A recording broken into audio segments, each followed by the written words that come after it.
Welcome back, everybody. I'm William Weyser, and I'm back to complete this list. Of the 8 things out of 10, I talked about quite a lot of these things. I talked about the opening trailers for the 2 Snow Day VHS versions, Fairies, The Real Macaw, and a lot of Blue's Clues VHS tapes.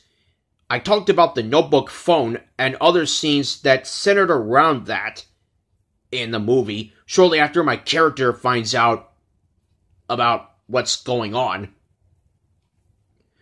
A lot of other shows, movies, video games, and sports that interest Rick Rampezanetti, and I talked quite a bit and a lot about that. I talked about Isaiah Smith's Booba unboxing videos. He'll be in my movie, and as long as he gets Snowman, I don't know if he will or not, or when he gets a chance to or not, he'll complete all 7 US Booba unboxing videos. I talked about Rick's big concerns about our movie. How this will be settled is that we'll take care of Rick's concerns first, then the movie, and then what's going to happen after it, which is not going to make Rick feel all that great, and he's going to be totally stressed out in the same way that I was stressed out about something last month, shortly before Heroes Camp ended for the year.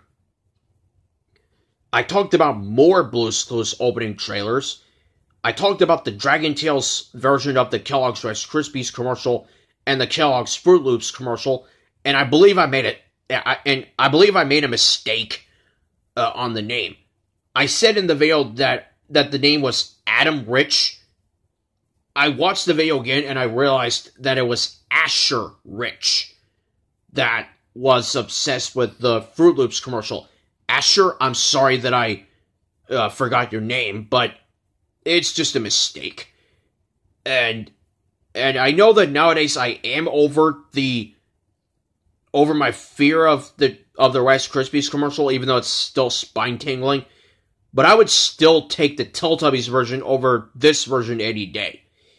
And I also talked about some Blue's Clues DVD opening trailers, as well as opening trailers to It's Christmas Time Again, Charlie Brown, 2 Rugrats tapes, and the 2 versions of Clock Stoppers.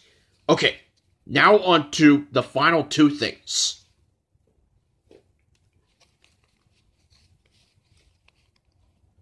Number 9.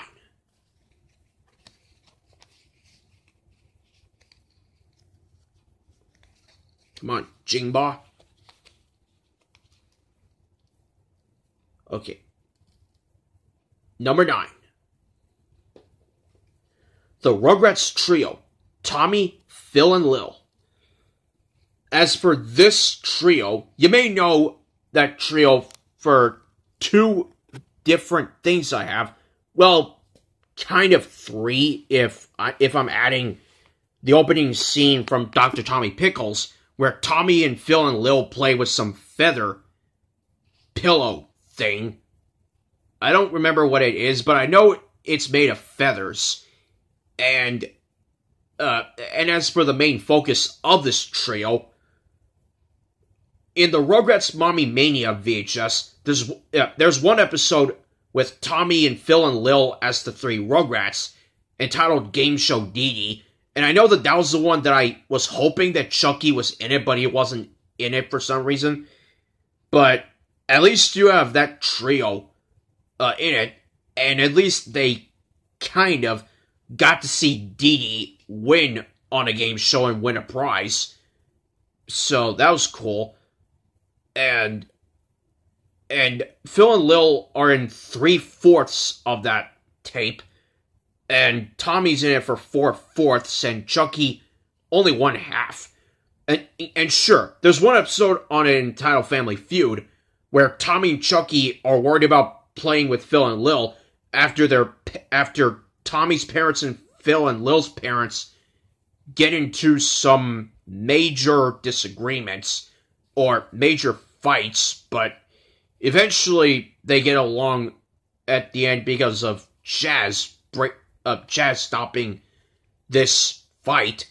And of course the Rugrats do play together at the end. But of course there's the main thing. In version 1 of the Rugrats Decade in Diapers VHS, or in volume 1 actually, and on the DVD version, there is the Rugrats pilot entitled Tommy Pickles and the Great White Thing. There's a scene where Tommy is about to touch the Great White Thing, which is a toilet, but then Grandpa Lou stops him, and then Grandpa Lou tells Stu and Lou, then Grandpa Lou tells Stu about this, Stu and Dee Dee, and then Stu says, "Oh, thanks, Pop. Just set Tommy down with Phil and Lil." And that's what he does, and Tommy and Phil and Lil are the threesome in that episode, and Chucky wasn't in it, meaning that the first 3 Rugrats are Tommy and Phil and Lil. And they talk about what Tommy saw in the bathroom. And there's one point in it where after Lil says, "I think it's a fishbowl," then you get 2 close-ups of Phil's mouth. One with the outside, with him saying a fishbowl, and then for some reason you get the inside of it, making me feel like, what did the producers think of when they did that? Anyway, you get the inside of Phil's mouth as he's saying, "There's no fish in that thing, Lillian."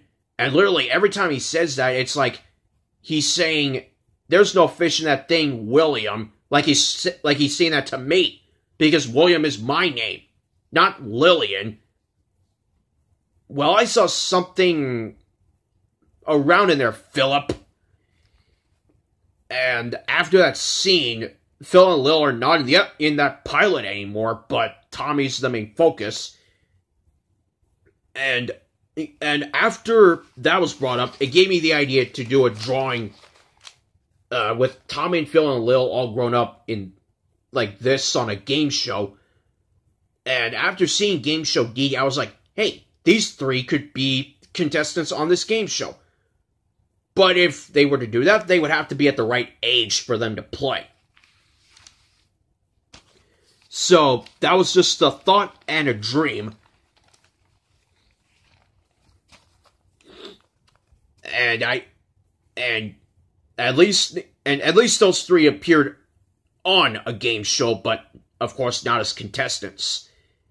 And to be honest, Tommy and Phil and Lil will be my favorite Rugrats trio, and it doesn't matter if Chucky is in it and makes it a quadruple. And I'll say my second favorite would be Tommy, Chucky, and Phil, just because of the all-grown-up episode River Rats. And it's good enough on an interesting DVD, but it is what it is.